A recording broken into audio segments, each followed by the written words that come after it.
Setiap orang memiliki kesempatan untuk bisa mencapai derajat wali Allah atau kekasih Allah. Namun untuk bisa mencapainya, diperlukan beberapa tahapan atau tingkatan yang harus dilalui. Tingkatan-tingkatan ini serupa syarat bagi seseorang untuk bisa menduduki posisi istimewa menjadi wali Allah. Merujuk pada sebuah kitab yang sangat terkenal yakni Hidayatul Azkiya ila Tariqil Auliya atau petunjuk orang-orang pandai menuju jalan para wali. Di dalam kitab tersebut terdapat penjelasan mengenai tahapan-tahapan bagi seseorang untuk mencapai derajat waliullah. Disebutkan, Inna tarika syariatun wa tarikatun wa hakikatun fasma, laha mamisila. Sesungguhnya jalan untuk menjadi wali Allah itu ada tiga yaitu syariat, tarekat, dan hakikat maka dengarkanlah yang menjadikan perumpamaannya. Artinya sebelum kita menjadi wali Allah itu, kita harus melewati tiga jalur dulu, ketiga jalur yang dimaksud itu memiliki perumpamaannya masing-masing, yakni fasyariatun kasafinatin wa tarikatun kalbahri summa hakikatun zurul gala. Artinya, syariat bagaikan perahu, tarekat seperti lautan, sedangkan hakikat laksana mutiara yang terdapat dalam lautan. Jadi kita sedang menggambarkan orang yang ingin mendapatkan mutiara. Jika ingin menghias diri dengan mutiara yang sangat indah, maka harus melewati tahapan ini. Perahu, lautan, dan di situ ada mutiaranya. Jadi mutiaranya ada di dalam lautan. Dijelaskan, syariat adalah tahapan bagi seseorang untuk berpegang teguh pada agama Allah dengan menegakkan setiap perintah dan menjauhi larangan Allah secara sempurna. Inilah tahap pertama untuk bisa mencapai mutiara atau kedudukan istimewa di hadapan Allah.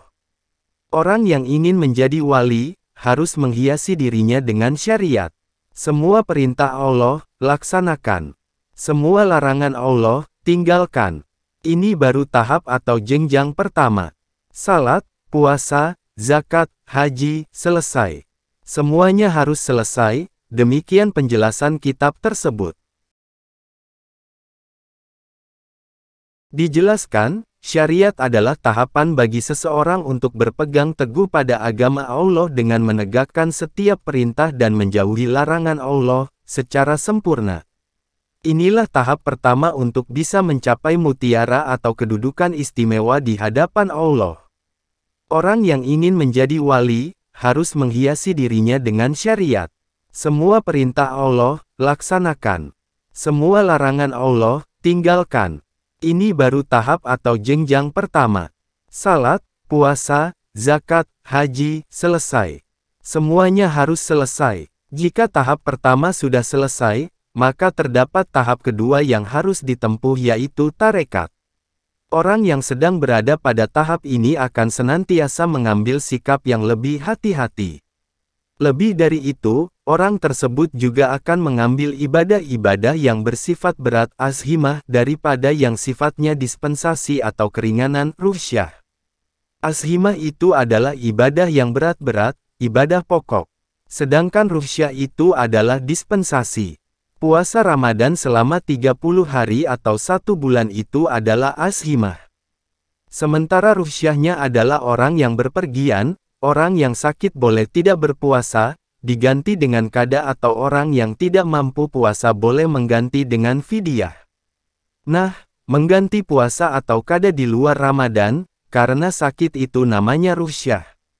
Ditegaskan, orang-orang yang sedang menempuh perjalanan menjadi seorang waliullah akan lebih memilih ibadah yang berat dan cenderung tidak mengambil dispensasi. Jika dihadapkan pada pilihan antara ibadah yang berat atau ringan, maka orang tersebut akan memilih ibadah yang memiliki bobot kualitas lebih berat atau paling tinggi.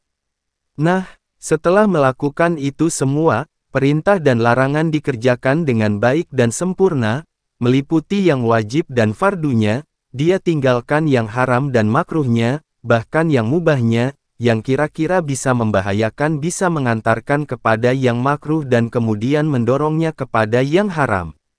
Dia sudah menyelesaikan semua itu, baru dia masuk ke tahap berikutnya yaitu hakikat.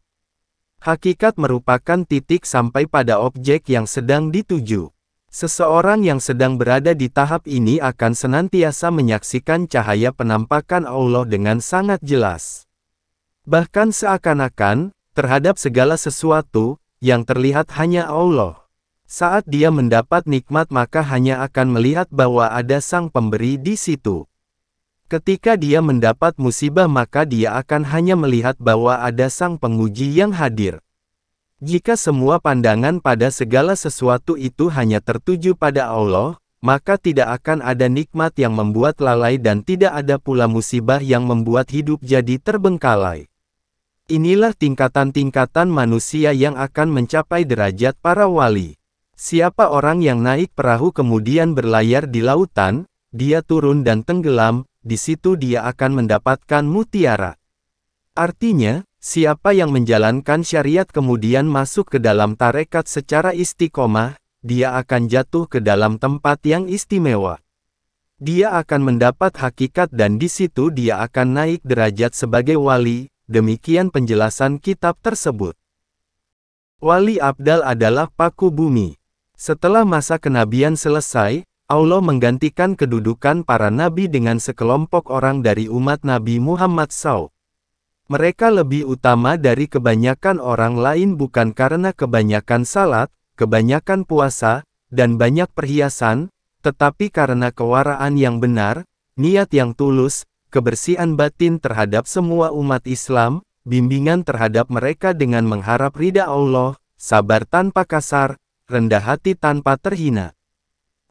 Artinya, Rasulullah SAW bersabda, wali abdal dari umatku tidak masuk surga karena salat dan puasanya, tetapi mereka masuk surga karena kemurahan hati, kesucian batin, dan nasihat tulus terhadap umat. Hari Daruqutni di Kitab Al-Ajwad dan Ibnu Lal di Makarimul Akhlak, Syekh Ihsan M. Dahlan Jampes, Sirajut Talibin Alamin Hajil Abidin, Indonesia, Daru Ihyail Kutubil Arabiyah, tanpa catatan tahun, Juz'i, halaman 260.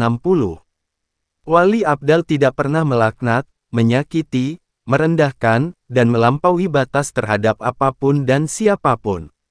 Mereka tidak mendengki orang yang diberi anugerah sesuatu oleh Allah. Mereka orang yang paling baik pengetahuan atas sebuah hakikat, paling lembut tabiat, dan paling murah hati.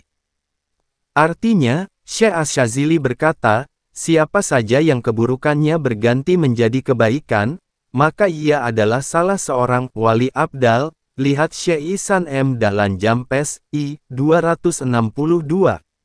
Imam Al-Ghazali mengisahkan percakapan seseorang dengan ulama di zamannya perihal amalan wali abdal dalam kitab Ihya Ulumuddin berikut ini, artinya, seseorang berkata kepada seorang ulama, dari setiap jenis amal, Alhamdulillah Allah kasih saya andil di dalamnya, lalu ia menyebut ibadah haji, jihad, dan amal ibadah lainnya. Tetapi di mana andilmu pada amal wali abdal? Tanya ulama tersebut. Amal jenis apa itu? Ia bertanya balik. Usaha halal dan menafkahi keluarga, jawab ulama tersebut. Imam Al-Ghazali, Ihya Ulumuddin, Beirut, Darul Fikr, 2018 M. tahun 1439 sampai tahun 1440 H. Juz 2, halaman 36.